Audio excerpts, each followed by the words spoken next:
Allô tout le monde, comme prévu, je vous fais un petit bump date de jumeaux, 11 semaines. Déjà, le premier trimestre presque terminé, mais je me suis dit que j'allais faire des bump dates. Je sais pas si je vais en faire toutes les semaines comme à Victoria. Je les faisais en live à Victoria, puis je sais pas, peut-être que ça va arriver, peut-être que ça arrivera pas. Je suis bientôt à 11 semaines. Puis, comment ça va? Je vous dirais que je vais essayer de parler des différences entre comment ça va, mais aussi les différences entre ce que je ressens maintenant et ce que je ressens à mes autres grossesses. Parce que je m'étais fait dire que ça allait être différent, puis je crois que je le vois. J'essaie de boire 1 gallon d'eau par jour. Donc, c'est déjà un début un petit peu difficile parce que 1 gallon, c'est quand même 4000 litres. C'est ça?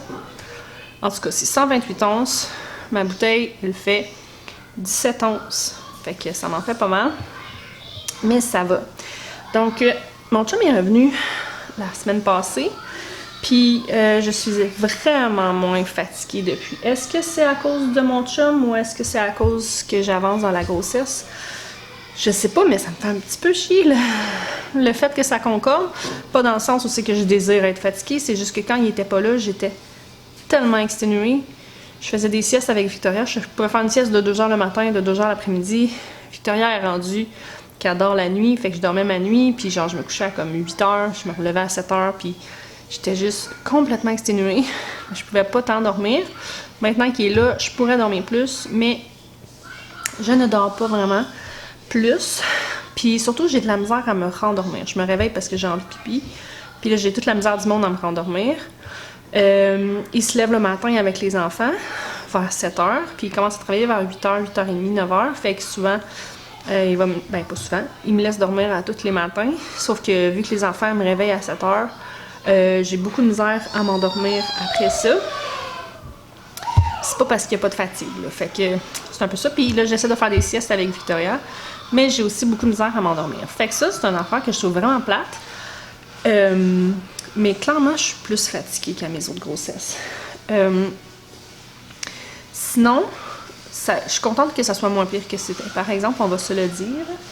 Je vous dirais que je me sens déjà vraiment plus tard dans la grossesse. Puis c'est à s'y attendre. Mais je suis vraiment essoufflée. Je suis congestionnée, par exemple. Fait que c'est sûr que ça l'aide pas. Je suis congestionnée, j'essaie de me faire des sinus-rinces, mais je vous parle puis je suis essoufflée. Ça arrive à toutes les grossesses, mais là j'ai l'impression que c'est comme vraiment une coche de plus. J'ai de la misère à dormir. En tout cas, vraiment, là, je me sens vraiment comme plus tard. Je vais vous montrer ma bédaine tantôt. Ça peut expliquer aussi.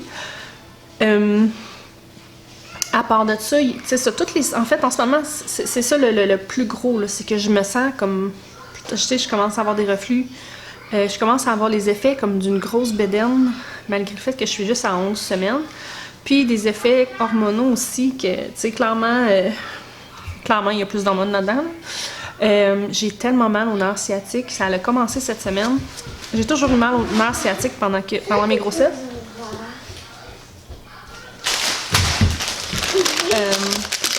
Mais peux-tu t'en prendre un? Peux-tu t'en prendre un? Non. Wow! Excusez. Je couperai pas ça comme je l'ai déjà expliqué. Encore des bonbons. Attends un petit peu mon bébé, ok? Mon nerf sciatique. J'ai toujours eu mal au nerf sciatique enceinte. Ça a toujours commencé un peu plus tard. Là, il me fait souffrir vraiment beaucoup. Dans 1 semaine, je vais pouvoir commencer les cours de ballon-forme prénatal comme je faisais à Victoria. Puis ça m'avait vraiment beaucoup aidé. Et pour le nerf sciatique et pour l'accouchement. Donc, j'ai très hâte. J'ai déjà de la misère à me coucher sur le ventre. Fait que j'ai envie d'aller me faire masser pour ça, sauf que je sais pas si je vais t'offrir un massage.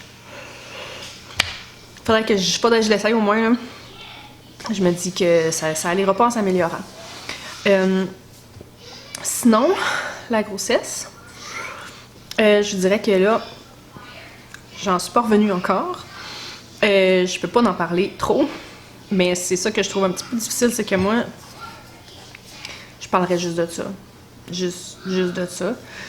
Moi puis mon chum, on en parle vraiment beaucoup, mais ça reste que, avec le reste du monde, je sais que le reste du monde, les autres sont pas comme... C'est pas un événement majeur dans leur vie, fait que je veux pas les gosser avec ça, mais je ferais juste parler de ça. Comme quand t'es enceinte, là, normalement, tu sais, surtout ton premier bébé, là, où c'est que tu voudrais juste parler de ça avec tout le monde, ben là, je peux pas. Surtout que là, les ateliers de bédaine à la Maison de la Famille sont rendus pendant l'après-midi. J'aimerais vraiment ça y aller pour pouvoir combler ce besoin-là un peu, surtout que je pense qu'il y a une autre maman qui attend des jumeaux. Mais l'après-midi, c'est l'heure du dos, fait que je peux pas tant. Fait que c'est ça, en ce moment, j'essaie de prendre ça bien mollo. La maison est virée à l'envers. Là, comme vous entendez peut-être, mes enfants, ils écoutent la télé en mangeant des bonbons. Il y a beaucoup de gens dans mon entourage qui sont inquiets par rapport à l'école à la maison avec des jumeaux. Je comprends très bien l'inquiétude. Moi, c'est pas quelque chose qui m'inquiète parce que ben, mon chum va être là. En ce moment, on a un super bel équilibre familial. Je sais qu'il va être dérangé, qu'il va être vraiment bousculé avec l'arrivée de 2 bébés. Déjà qu'un, ça bouscule, 2, ça va encore plus. Mais je reste optimiste que les grosses périodes d'adaptation puis les grosses périodes de chamboulement, ça dure, en tout cas, selon mon expérience, si vous êtes maman du jumeau, dites-moi-les si je me trompe, mais ça dure généralement à peu près 2 ans. Là, en ce moment, on a de l'avance, et pour Viviane et pour Liam. On n'a pas besoin de tant que ça dans une journée pour avancer dans nos matières. Sans compter que je ne crois pas non plus que c'est si primordial qu'on fasse nos cahiers absolument. On peut vivre d'autres expériences. Avoir des bébés jumeaux, ça va leur donner une autre expérience aussi. Pas que mes enfants vont être obligés de s'en occuper, mais ça reste une autre expérience de vie qu'ils vont pouvoir vivre. Donc, ça ne m'inquiète pas trop. Fait qu'en ce moment, sinon, côté vie, je dirais que là, genre, c'est ça qui roule un peu, là, la réorganisation puis tout ça, parce que là, on a juste 3 chambres. On va avoir besoin de plus grand. On a un appartement au sous-sol, on ne sait pas si on va pouvoir le reprendre pour vivre avec dedans. Il va falloir changer de vanette parce que notre Dodge Caravan, ça ne marchera pas. Si vous pensez à vous acheter une vanette puis que vous voulez des enfants, plus de 4 enfants rapprochés, checkez bien vos affaires parce que ça ne marche pas. Fait qu'il va falloir changer de vanette. Il va falloir que je change de table. Puis comme il y a plein d'affaires que j'avais pensé, je m'étais dit, on va avoir maximum 4 enfants. Fait que, j'ai acheté, mettons, des sets d'ustensiles pour enfants, des sets de verre pour enfants. J'ai acheté un nouveau meuble pour nos paniers à linge sale avec tout séparé, qu'il y a 6 compartiments. En me disant qu'on va, je veux dire, qu'on allait probablement pas en avoir de 5e après. Fait que là, c'est toutes des petites affaires que je comme... C'est des détails, là. Mais je suis comme, bon, fait que là, ça, il va falloir qu'on remédie à ça. C'est ça, ma table de cuisine, je l'aime bien, sauf que clairement, il y a juste 6 places. On a juste 6 chaises. Fait que ça va être à changer aussi. Puis là, je me dis, une chance qu'on a déménagé, dire que on hésitait à attendre tout ça, parce que là, clairement, si on n'avait pas déménagé l'année passée, il faudrait déménager cet hiver, puis ça presserait, parce qu'on serait déjà serré à 5. On pourrait pas vivre dans notre ancienne maison à 7, ça serait vraiment pas faisable. Puis avec mon chum qui travaille à la maison en plus, no way. Fait que là, je regarde dehors, je me dis, ouais, je suis contente de pas avoir à mettre ma maison sur le bord du lac à vendre là-bas. Puis, fait que ça, c'est fait au moins. J'essaie de penser, j'ai ma épargne études qu'on va devoir mettre, puis, tu sais, toutes ces affaires-là, ça roule tout le temps. Un peu comme je disais tantôt à la première grossesse. Mon expérience, c'est que la première grossesse, tu penses juste à ça, tu lis juste là-dessus, puis comme t'as le temps aussi. Les autres, après, tu les aimes autant, puis t'es aussi content, c'est juste que t'as comme pas tant le temps, puis t'en es comme revenu un petit peu, là. C'est comme, t'as pas besoin de regarder nécessairement semaine après semaine, même jour après jour, quelle grosseur qu'il est.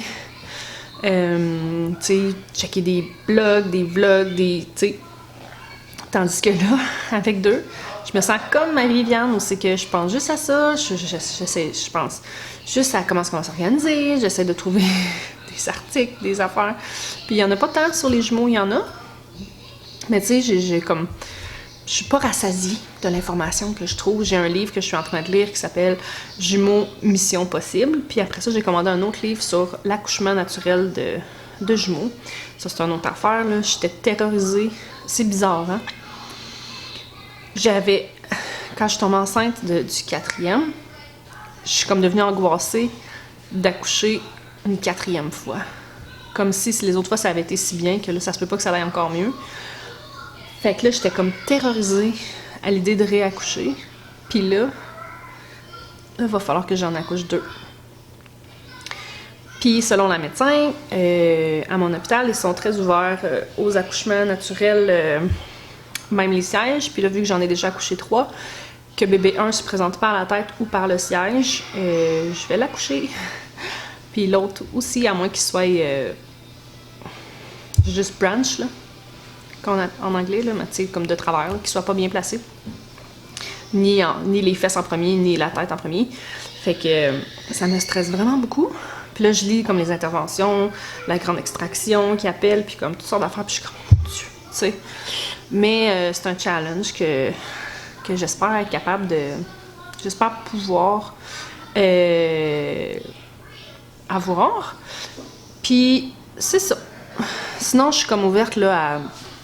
Je suis très ouverte cette fois-ci à la possibilité de prendre l'épidurale, d'avoir une césarienne, tu sais, je suis comme pas stickée à l'idée d'avoir un accouchement vaginal. Bon, fait que comme je vous ai dit, je vais vous montrer la bedaine. On peut voir que il y a des hamburgers là-dedans. On va aller de ce côté-là. Donc, c'est ça. On va se retrouver plus tard pour une autre vidéo. Je ne sais pas à propos de quoi. Bye!